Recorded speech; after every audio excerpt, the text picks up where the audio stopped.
Good morning, good afternoon, good evening, wherever you are. Thank you for joining our session today. And congratulations to you for being here on a Sunday at this inspiring web conference. So thank you again. And to make the best use of our time, let's start with a warm-up exercise. Okay, if you're ready. As you can see on the screen, hopefully, there are many types of glasses, right? Different sizes, shapes, styles, colors. Now imagine for a few moments that the world is viewing you through these glasses, one pair of glasses, but not any type. They are stereotype glasses. Now, I would like you to invite you to write in the chat two things. One, if people look at you through these stereotype glasses, what would you write outside the lenses?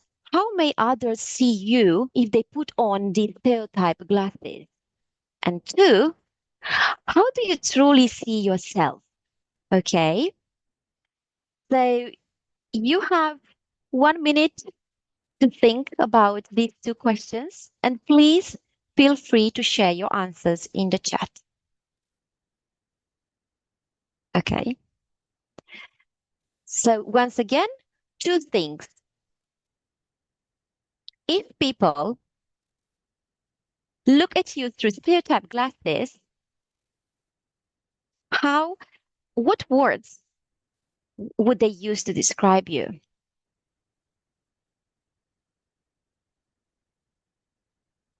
Let me see if I can see something in the chat. And how do you truly see yourself? We use this warm up middle-aged, thank you. Okay, strong and happy, good. Interesting. Not seeing myself, not so strong or happy. Elegant, hardworking, thank you. This can be a very good warm-up exercise with your learners. Okay, smiling.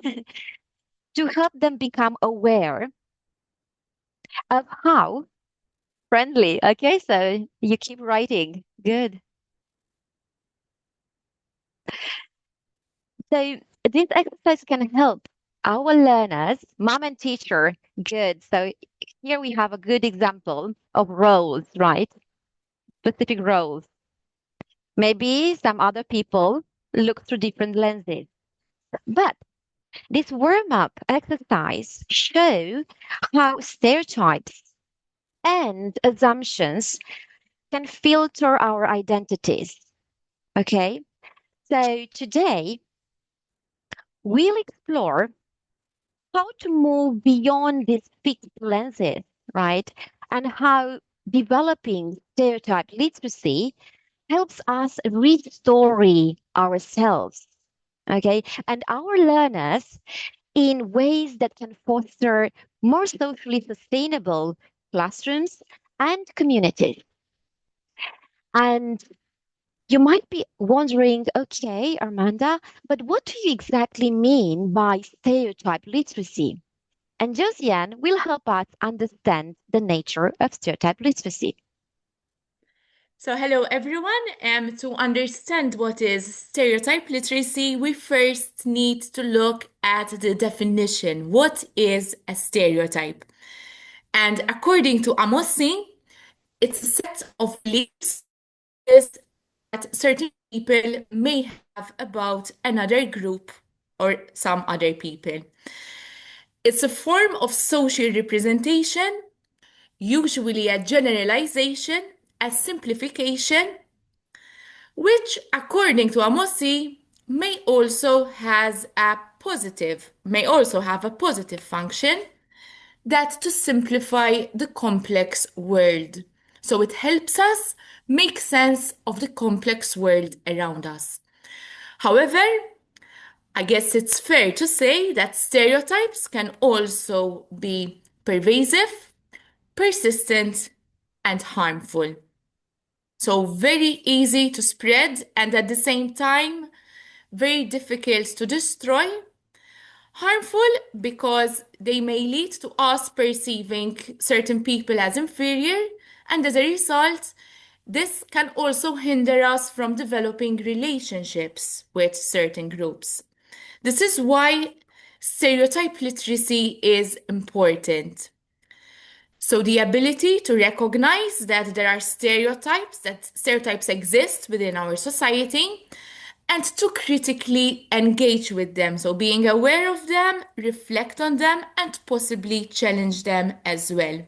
So stereotype literacy views us not just as users of English, and it views our learners not as just those who are learning English, but as agents of social change, people who are thriving for social transformation. How can we do so? By restoring the self. So, according to Thomas and Stornaiolo, this means reconstructing our own identity. So, changing the way that we, first of all, perceive ourselves, the way that we perceive the others, and as a result, the way that others perceive us. In doing so, we will be rejecting harmful narratives that may silence certain people, exclude certain groups, and we will be challenging what has been socially and culturally acceptable, considered as acceptable for many, many years. As teachers, by restoring the self and through this narrative, we will be building identity safe learning zones. So, safe learning spaces for our learners where their individualities are acknowledged, they are valued, and seen as valuable resources for learning to take place. In doing so, we will be developing socially sustainable classrooms. So, if we look at the definition of sustainability by the United Nations, sustainability is meeting the needs of the present without compromising the ability of future generations to meet their own needs. However, when we think of sustainability, very often we think of the environment, so global warming, reduce, reuse, recycle. And we tend to give not as much importance to two other very important pillars, so profit and people. And stereotype literacy addresses this very important pillar, and in fact, it can be linked to Sustainable Development Goal 10, which aims to reduce inequalities and ensure that no one is left behind, even those who are different. In doing so, we will be helping learners develop skills which are not just important for language acquisition, but connecting this to real life issues. So, developing agency not just to become better learners, but also to act upon the world. In fact, stereotype literacy views learning as a more holistic experience. So here we're not just looking at learning English, but developing life skills. Learners owning and being in full control of their own learning and ultimately developing their skills to take initiative and address the inequalities present in our society. We can say that this forms part of a broader critical literacy framework. According to Lewison and her colleagues, this is composed of 4 different stages. So the first one is disrupting the commonplace. So looking at the world around us from a set of different lenses. Interrogating multiple viewpoints. So again, questioning beliefs which exist in society. Engaging with the socio-political and socio-linguistic elements. So being aware that the way that we use language ultimately perceives us and also impacts the way that we view other people. And this would lead to the final stage. acting for social justice. So what we did was we used this framework and we adopted it for English language learning, keeping in mind stereotypes and stereotype literacy. And we developed our own stereotype literacy framework, which revolves around this idea of restoring the self, changing perceptions, and is composed of 3 stages. So the first stage is understanding stereotypes, so becoming aware of the different stereotypes that are present, which would lead to the second phase, deconstructing stereotypes. So again, critically engaging, breaking down the stereotypes that we meet. And the third phase, creating alternatives. This is the action stage, so changing the narrative that is present in our different social contexts. And during this session, we will be showing and sharing with you some activities which you can hopefully use with your learners for every stage. And let's start from phase 1, understanding stereotypes. So here, you could see a definition of stereotypes. So I'm going to give you a few seconds to go through the definition. And maybe you could type in the chat box, why is this definition debatable?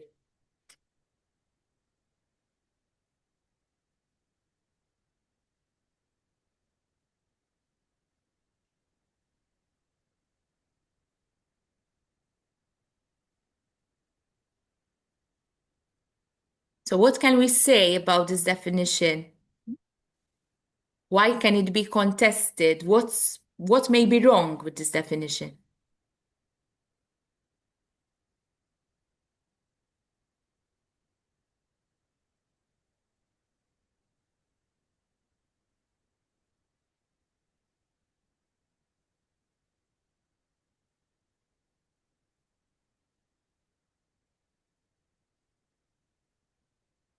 I will give you some more time to think, but in the meantime, I'm going to share with you what I think of it.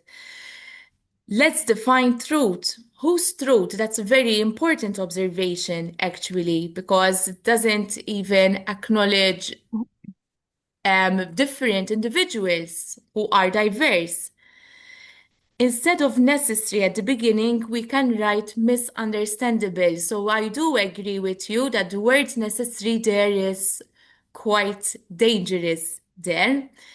In fact, this definition, we can say that it's quite a clinical definition, which focuses on the cognitive function, but it doesn't really take into consideration the more social element that Amosi talks about. So phrases such as necessary generalization, primarily cognitive tools. The definition doesn't even mention the prejudice that lies behind stereotypes, the misassumptions. Doesn't even take into consideration issues of power. So, who creates these stereotypes? What about minority groups? So, it is a debatable definition, however, one which we can use in our classroom as a springboard, as a space for discussion to encourage reflection among our learners, which would then lead to a categorizing task. So this is one type of task that we can do with our learners, where we display a set of statements all about stereotypes. So there's a stereotype in each and every statement, and we can ask learners to group and put each stereotype into the relevant category. Here, there's no real right or wrong answer. It's more of a discussion. In fact, these categories, they often intertwine. Here, I'm going to show you a tentative model answer, But rather than being it black or white, it's more an opportunity for students to again discuss and critically reflect, ultimately helping them become aware of the different types of stereotypes, which can also be very easily linked to a more concrete task where we can display some prominent figures and ask students to match these figures with the stereotypes they challenged. So here, for instance, we see Serena Williams, one of the best tennis players that the world has known, who challenged the idea that in sports men are better because they're stronger. J.K. Rowling, a single mother actually, who challenged the idea that single moms, they're just a burden on the taxpayer. Barack Obama, the first African American president, Malala, Pakistani activist who advocated for equal education for male and female. Jamie Oliver, diagnosed with ADHD dyslexia, but who used this as a creative opportunity in his cuisine, in his cooking. And Stephen Hawking, who showed us that physical disability doesn't necessarily have to limit intellectual collaboration.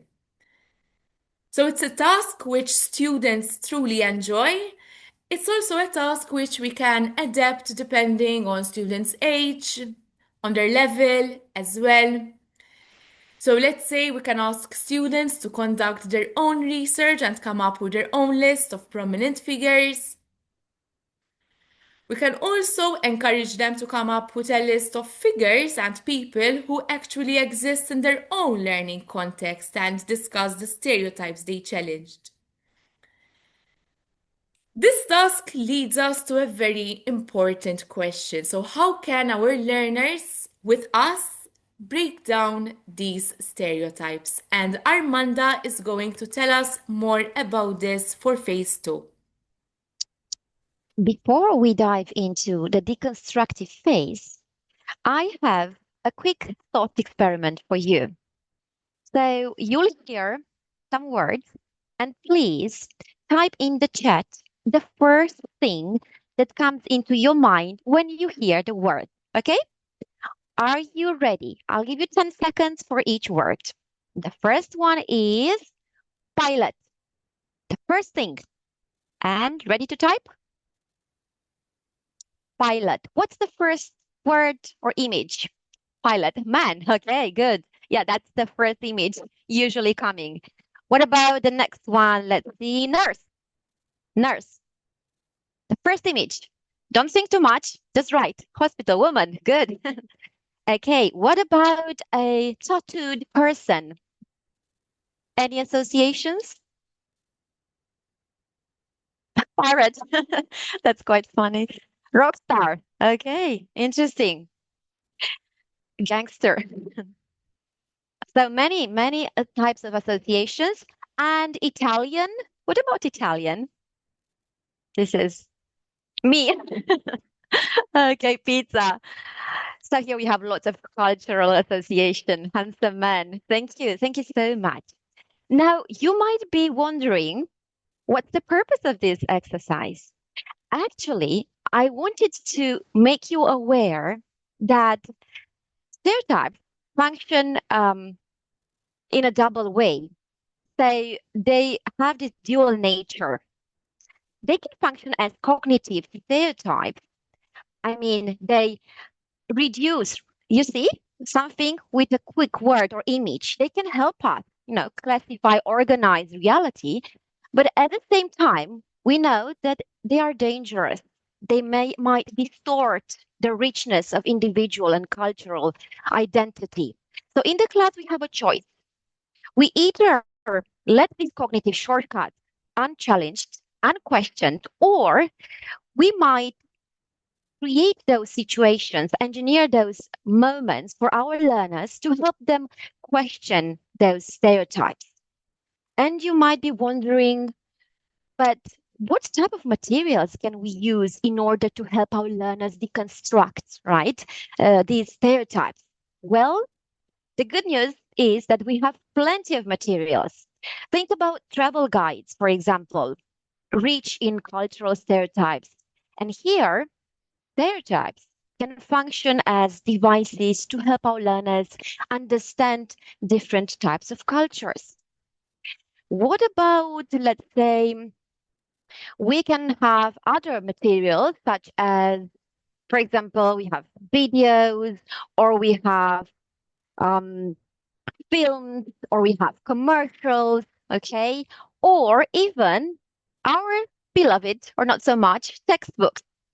And simply asking our learners questions like, what is here represented, what's left out, is a very powerful question to help them think deeper.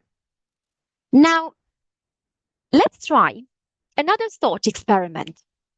Imagine putting, in your classroom a huge Jenga tower made maybe of boxes or of wooden blocks, labeled perhaps boys shouldn't cry, or girls are not good at science, or immigrants are uneducated, with any other stereotypes you might think of.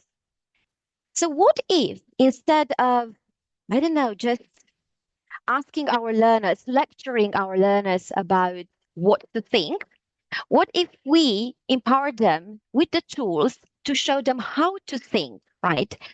And maybe we can show them that this power has shaky foundations. And this powerful image was inspired by organizational psychologist and researcher Adam Grant in his seminal book, Think Again. I highly recommend to anyone who's fascinated about how human mind works. And actually, the main idea is that we can help our learners, poke this power of unquestioned beliefs and stereotypes from their heads, right? And how can we help our learners do this? Well, we can use a stereotype toolkit to help them deconstruct stereotypes. For example, we used one grounded in critical media literacy framework proposed by Keller and Scher. It's designed around 6 areas, conceptual areas. And let's start with the first guiding question. Okay. So first of all, the first question is about authorship. So we need to make our learners aware that all media messages are co-constructed. They are never neutral, okay, by individuals or by groups of people or companies or maybe by a non-human agent, okay, who make choices within social context. So who made this a very powerful and simple question to help our learners? Once we know who created the message and the choices, the next step is to help our learners to think about the format. How is this media message built to grab our attention? How does sound, color, layout, I don't know, editing, or any other special effects guide our emotions? You might think of a fast food ad, slow motion, cheese balls, maybe bright colors, upbeat music. None of this is accidental. Each medium has its own language and with its own grammar and semantics. And once learners understand how the message is designed to grab their attention, the next question is, who is it trying to grab? So this moves us into audience. And every stylistic choice, like lighting, music, slogans, is designed with someone in mind. And once they understand the audience and the question they might ask, how could this message be understood in a different way by a different audience? Then the next question becomes, what is the message actually saying? And this brings us to content and politics of representation, right?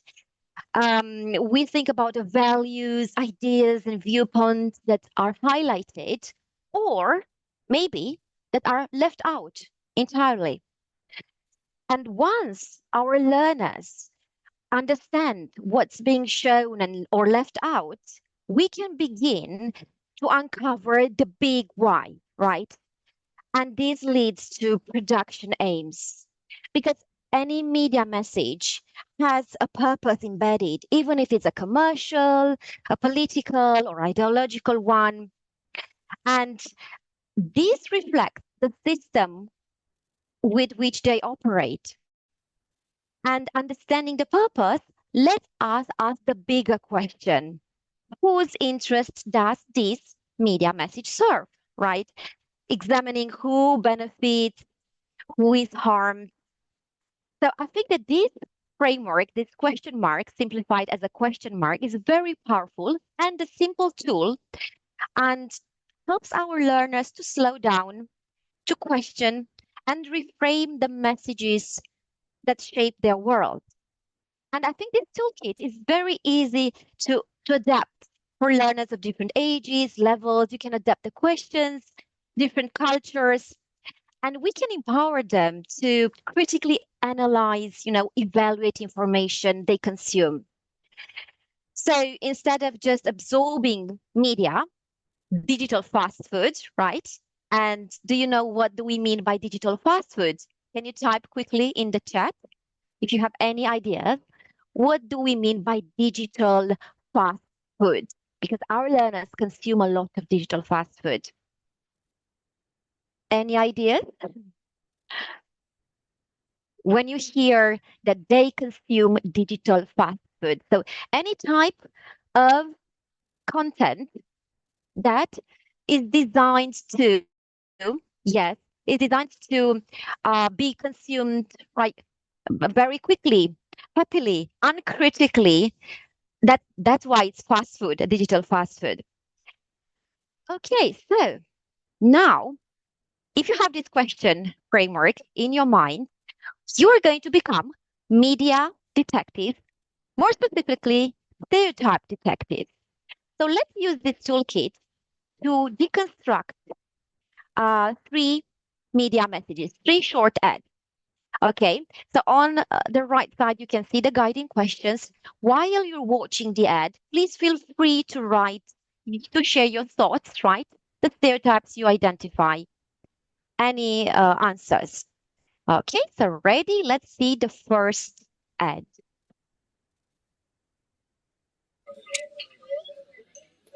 New dad too.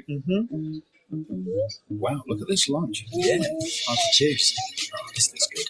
That's really good. That's the Philadelphia. Yeah. Let's not tell Mom. Yes. Okay, yes, it depicts the role of man in society. Well, a narrow depiction, I would say. Good point. Okay. So try to share anything that you can based on our toolkit. Because if you look at it, if you watch this ad, initially it seems harmless, right? Especially because of the humor. It's packaged with humor.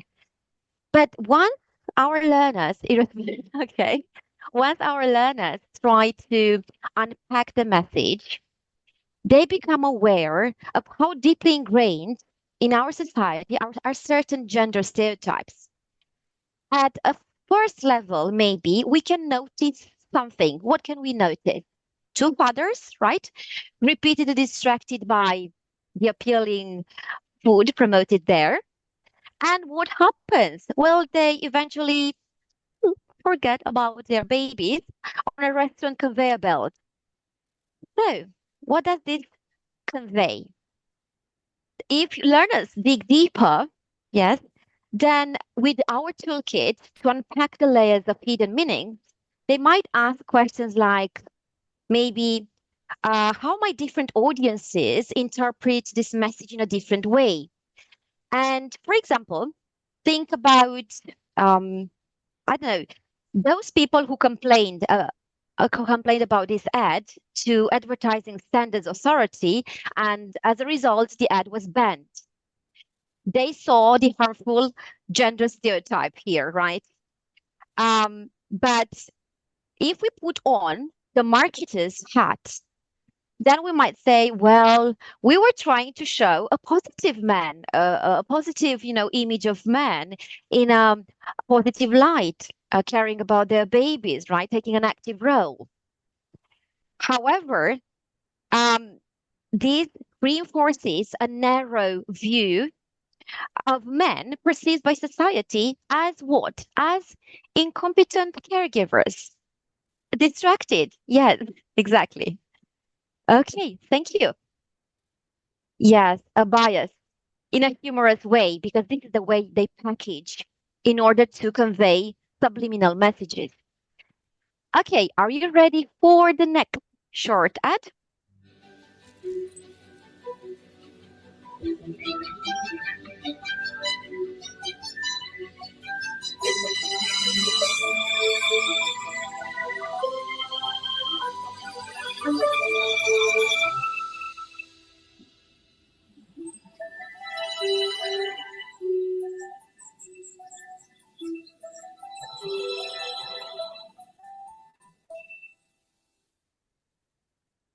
Okay.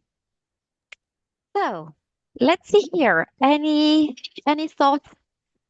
This ad was banned again because it promoted a certain type of stereotypes. Can you share with us your thoughts?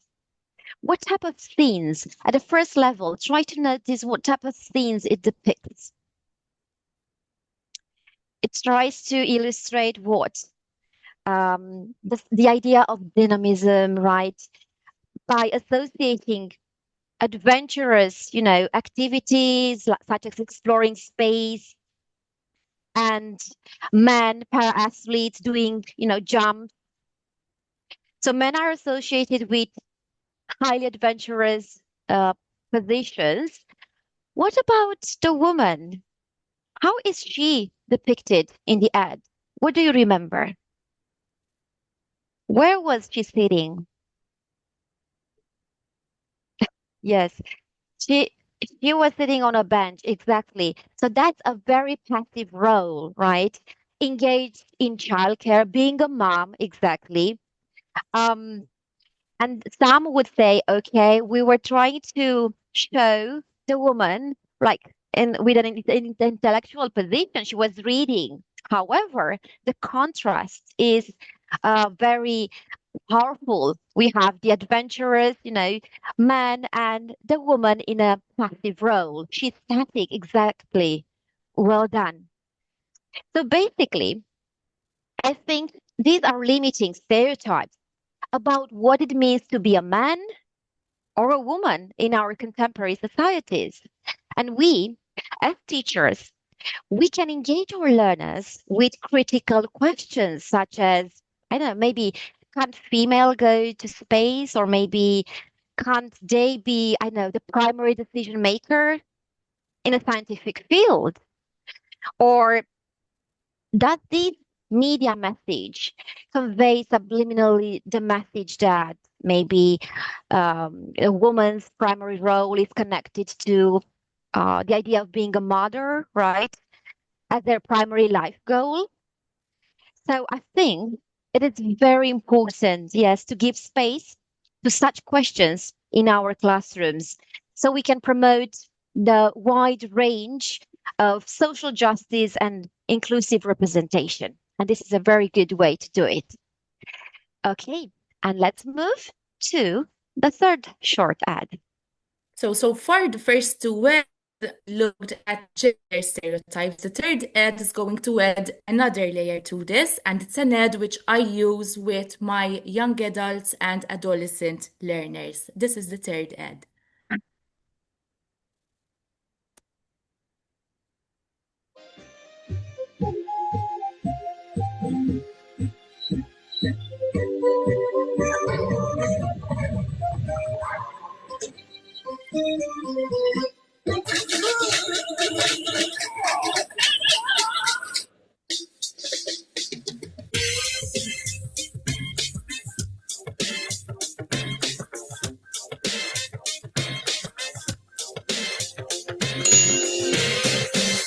改变只需一颗俏皮洗衣溶珠。俏皮全国招生热线400-800-5086。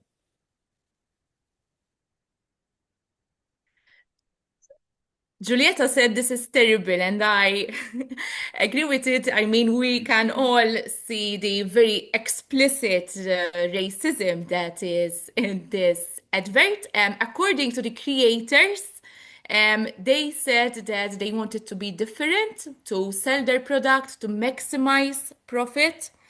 However, they didn't take into consideration the harmful narrative that is behind this advert.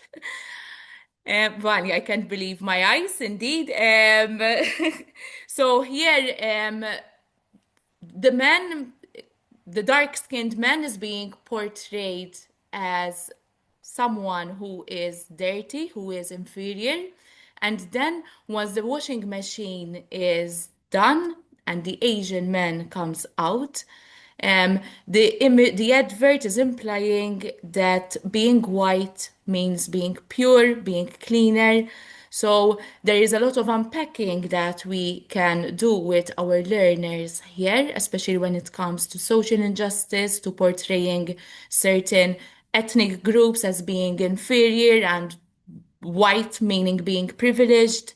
So we can use the toolkit again to unpack the several stereotypes and hidden messages, in this case, not so hidden, that may be present in adverts. Just in case you'd want to, we will share our resources later as well. But here there are 3 QR codes which would lead you directly to the adverts, just in case you'd want to watch them again or maybe use them with your learners as well. Armanda, I leave it up to you. Yes. Now, we were media detectives, stereotype detectives, right? And let's go to the next stage, which I think is very important, creating alternatives, right?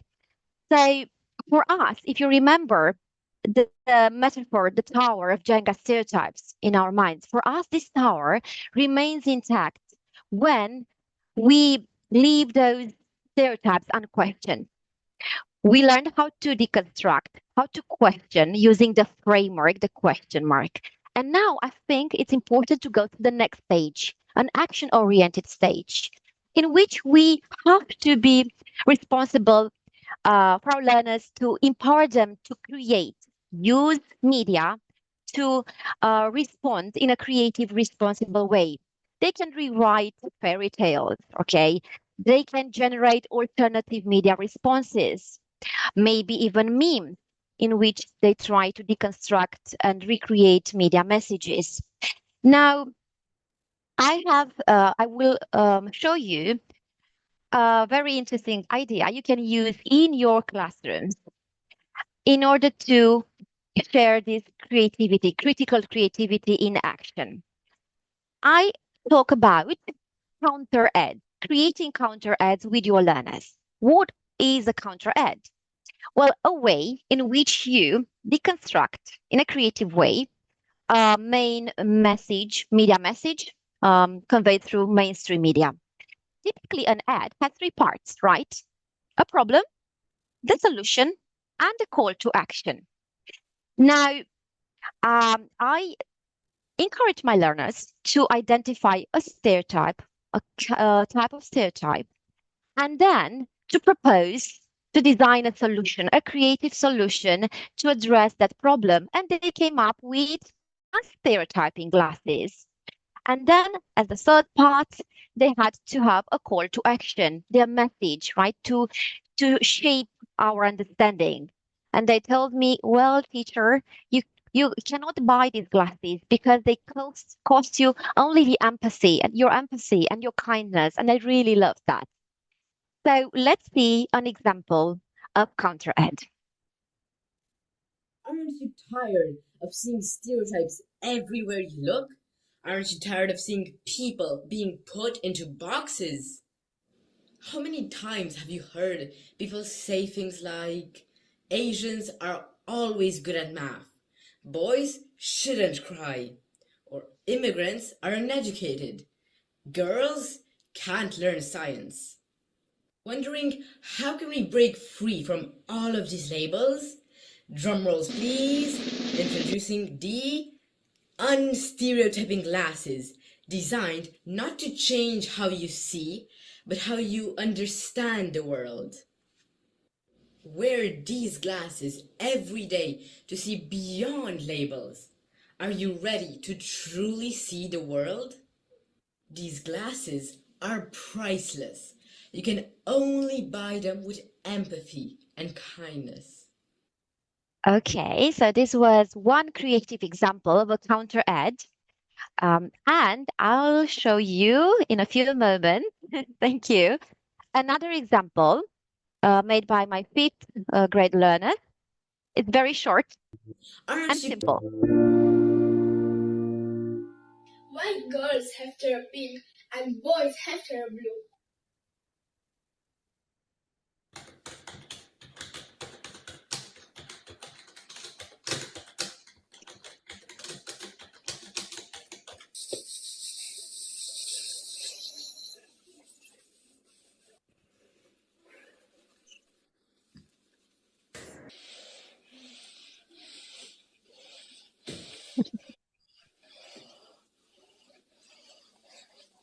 Okay, enough.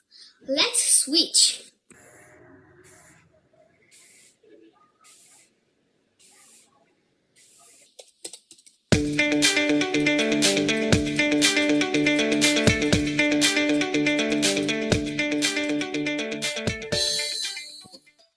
Okay, so you just witnessed another simple example you can try in your classrooms.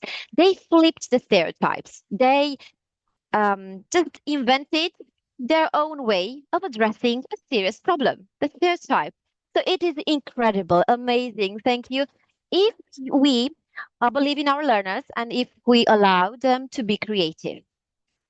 So, the last stage, if you would like to share with us in the chat, maybe, or if you feel like if you're familiar with Padlet, you can scan the code and write your ideas in the Padlet. You also have the example there. This exercise is very simple. Think of a problem, a type of stereotype, and then of a solution, okay? Maybe glasses or maybe another product you have in mind. Be as creative as possible. And then the call to action, your message in order to change, something around you, if not the world. So if you have any ideas here, you feel free to share with us. If not, it's okay. You can think about this. And whenever you feel like you can type your ideas in our Padlet because it's there. But I deeply believe that if we, if we give our learners the possibility to create, you will be amazed how they can understand, process deeper, serious issues such as stereotypes. Here you can see the Padlet. So let's recap what we discussed during this session. So we looked at stereotype literacy and how it can be an opportunity to restore ourselves, change the way that we perceive ourselves and the others for more socially sustainable classrooms and societies. We said that we can do so by using a three-stage stereotype literacy framework, understanding stereotypes such as matching and categorizing exercises, deconstructing stereotypes, for example, by using adverts in class, such as those three that we watched together, and finally, creating alternatives, such as creating new adverts or videos. And maybe as teachers, you have this common question. You might be saying, okay, Armanda, Josianne, this sounds really interesting, but we are very busy. We are teachers and we don't have time to add stereotype literacy to our lessons. What can we do? This So is a very valid concern because ultimately we all have syllabi to follow. We're all very busy, but we would like to view stereotype literacy not as an add-on to our teaching, but as part and parcel of the learning that happens in our classroom. So, as an integration of language and life skills, because ultimately, as Nigerian author said, the problem with stereotypes is not that they are untrue, but that they are incomplete because they make one story become the only story. That's the danger of one side story. and we'd like to leave you with this reflective question. So, by reflecting on the session, what is one change that you and we can make tomorrow with our learners? We hope that you enjoyed our session and that you found it useful. Um, Here you could scan the QR codes for so that we can share our resources and so on. And also, you have a gift there. I think it's the storyboard for the counter ad in Canva, so you can use it online with your learners. And also, if you want, you can download it as a PDF and use it in your classrooms. And I hope this can be useful for you or to inspire to be creative with your learners in your classrooms. Thank you. Thank you so much for being such an engaging audience, for your activity. And feel free to ask any questions if you have. I think we have 1 minute left for the questions. We have some minutes for the questions. Thank you, ladies. It's been amazing. Thank you for the gift and all the things you did share. They were fantastic, and I think they are really useful for all of us.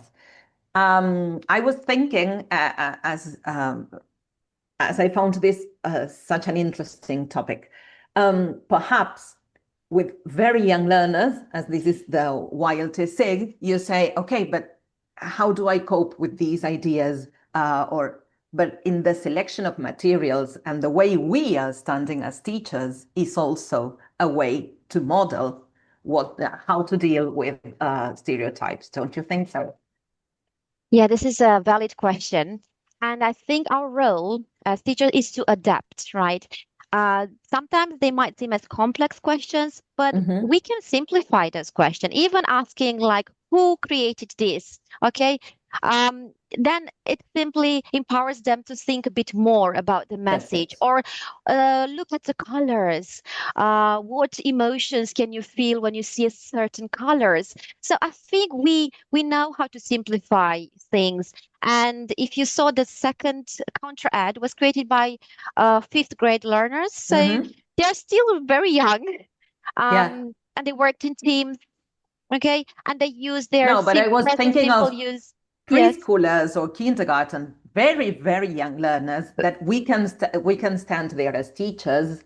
Um, I I keep it also think there simple. is lots of literature now, Yes, I storybooks think we for should keep very it young simple learners. then. Yeah, yeah, And to be absolutely. honest, I think even if we just look at fairy tales, there's always the princess Yeah, in distress Yeah, waiting to be saved by Prince Charming. So we can even start by looking at fairy tales from a very that's young it. age. Yeah. exactly. Mhm. And how deep thinking and critical thinking is present everywhere. Thank you very much. Thank you for Thank your you. contact details. And there is lots of love in the Thank you chat so much. It's been a for you. pleasure. Thank Yeah. you.